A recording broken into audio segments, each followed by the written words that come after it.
एकल या एक सदस्यीय समूह ऐसा समूह जिसमें अवयवों की संख्या एक और केवल एक हो सिंगलटन सेट कहलाता है। सिंगलटन सेट का मतलब होता है जिसमें अवयवों की संख्या एक और केवल एक हो।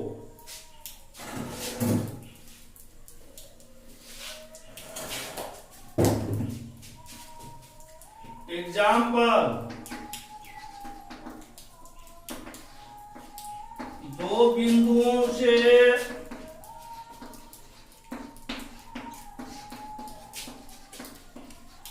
गुजरने वाली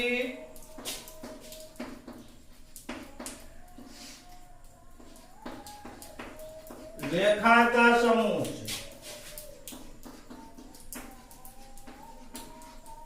दो बिंदु से कितनी रेखाएं गुजर सकती है? एक और केवल एक। दूसरा एग्जाम्पल, मनुष्य के नाक का समूह।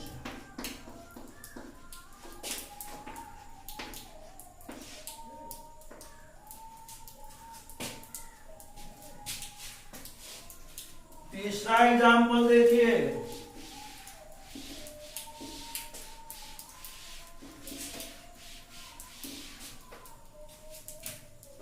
तीसरा एग्जाम्पल,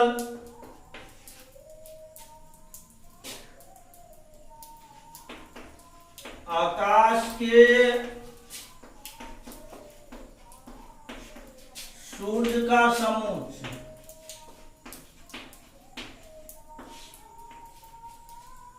चौथा एग्जाम्पल, a बराबर x sign that x square equal to 9, x belongs to n। तो हम लोग जानते हैं x sign that x equal to plus minus 9, x बराबर क्या हो जाएगा? Plus minus 3। लेकिन यहाँ कंडीशन है x belongs to n। x belongs to n का मतलब होता है नेचुरल नंबर। यहाँ पर क्या है? धनात्मक और ऋणात्मक दोनों संख्याएं आ गया है। तो x बराबर क्या हो जाएगा? x बराबर 3। इसको आप केवल 3 लिख सकते, देख लीजिए। ETC, चूंकि x जो है नेचुरल नंबर है, लेकिन यहाँ पर -3 नेगेटिव आता है, नेचुरल में नेगेटिव आता नहीं है, इसीलिए x sign that x square बराबर 9, x बिलोंग्स टू n इतना मिलेगा। तो भी समझ रहा है इसमें एक और केवल एक अवयव होगा।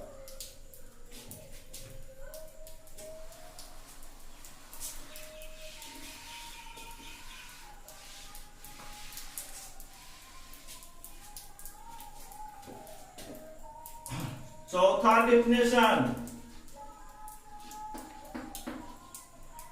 युग्म सदस्यीय समूह। युग्म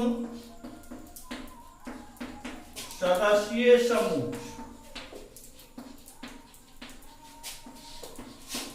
पेयर सेट। युग्म सदस्यीय समूह पेयर सेट, इसका मतलब होता है जैसे आदमी ताश करते रहता है, क्या करता है? पेयर हो गया, तो वह पेयर नहीं होता, पेयर होता है, जोड़ा में होता है। यही इसका मतलब यहाँ पर भी हो गया, पेयर सेट नहीं होता, वो पेयर सेट होता है। ठीक है, यहाँ पर युग्म सदस्य मतलब वह हमेशा जोड़ा में रहेगा। ऐसा समूह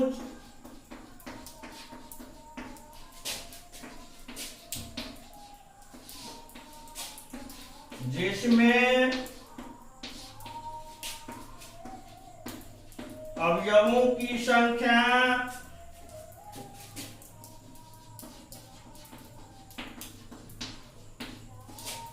दो और केवल दो हो,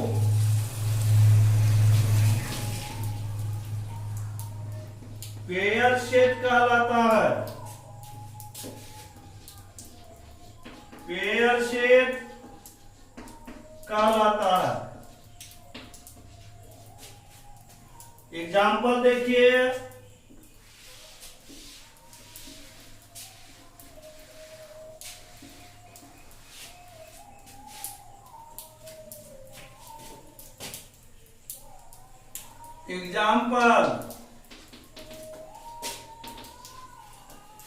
मनुष्य के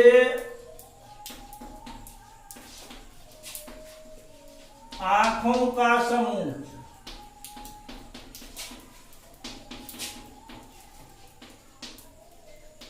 मनुष्य के आंखों का समूह।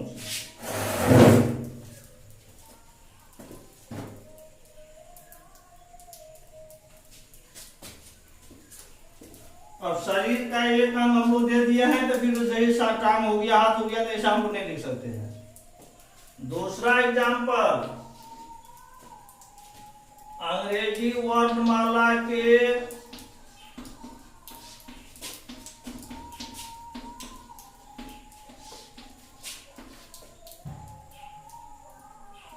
अर्ध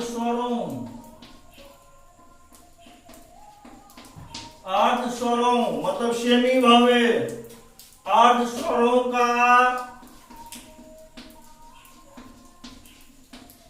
समूह। तीसरा एग्जाम्पल लिखिए,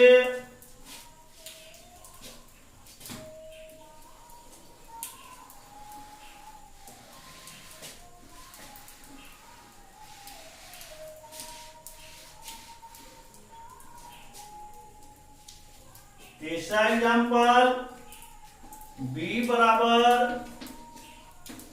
y such that y square equal to 4। यहां कोई कंडीशन नहीं है, y such that y equal to plus minus √4। अब ये कितना हो जाएगा, y such that y equal to plus minus 2। अब ये कितना हो गया, 2 माइनस 2।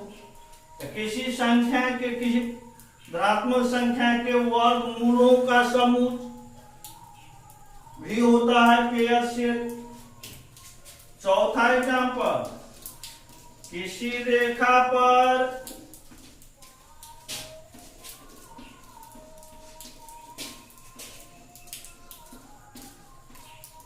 छोर बिंदुओं का समूह,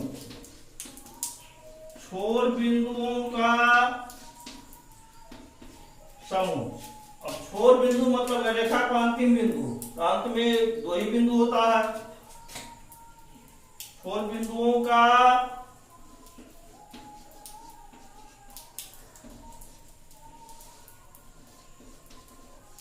एटीसी एटसेट्रा।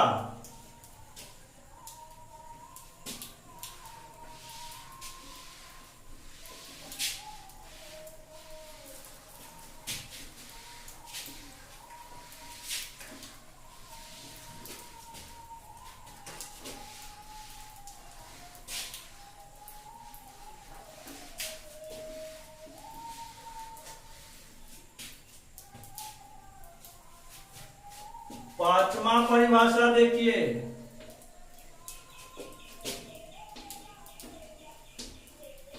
रिक्त समूह।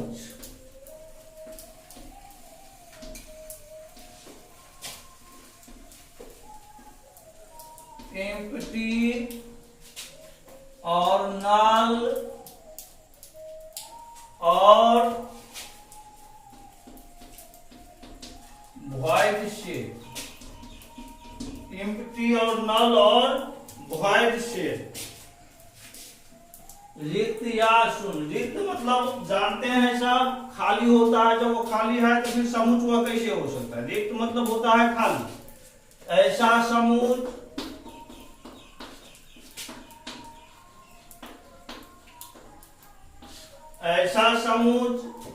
जिसमें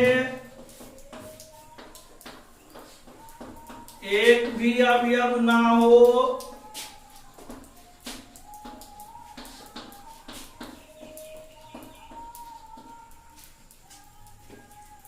क्या कहलाता है, एम्प्टी सेट कहलाता है।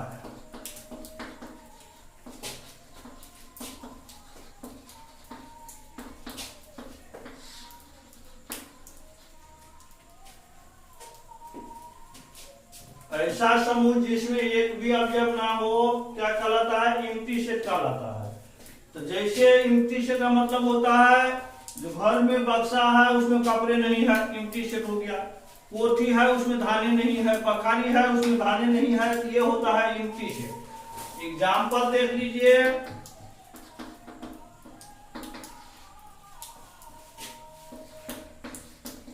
ऐसा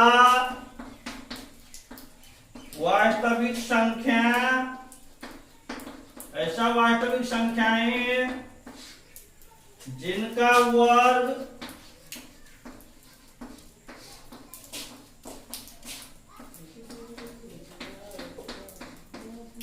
ऋणात्मक नेगेटिव हो,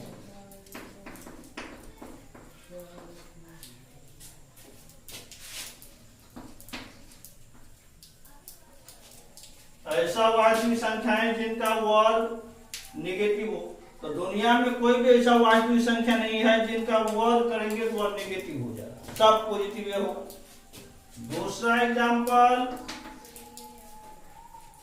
a बराबर x x square plus 1 equal to 0।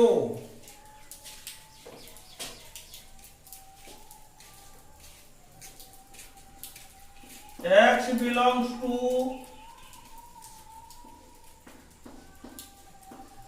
R। ये भी संभव नहीं है, ये भी हो जाएगा निगेटिव संख्या।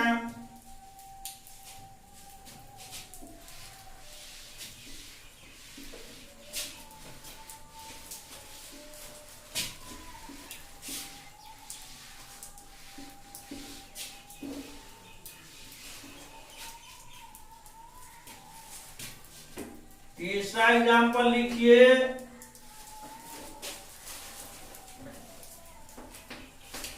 भारत के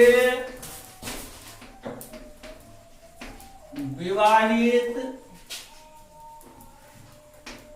कुंवारे लड़कों का समूह।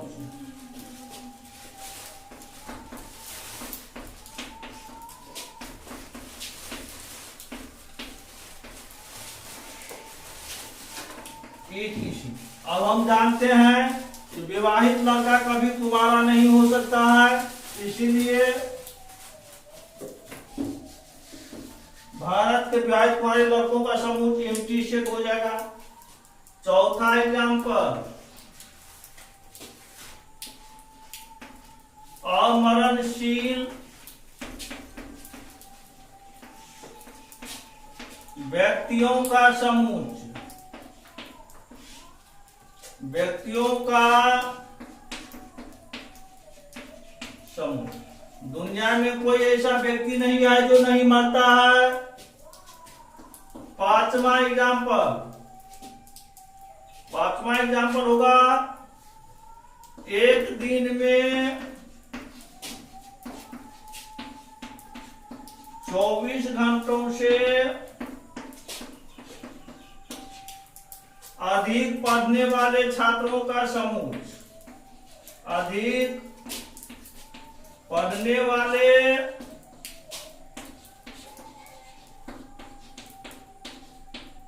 छात्रों का समूह। अब एक दिन में 24 घंटा होता ही है, 24 घंटा अधिक कैसे पढ़ेगा? तो ये सब होता है लिखित समूह के अंतर्गत आता है।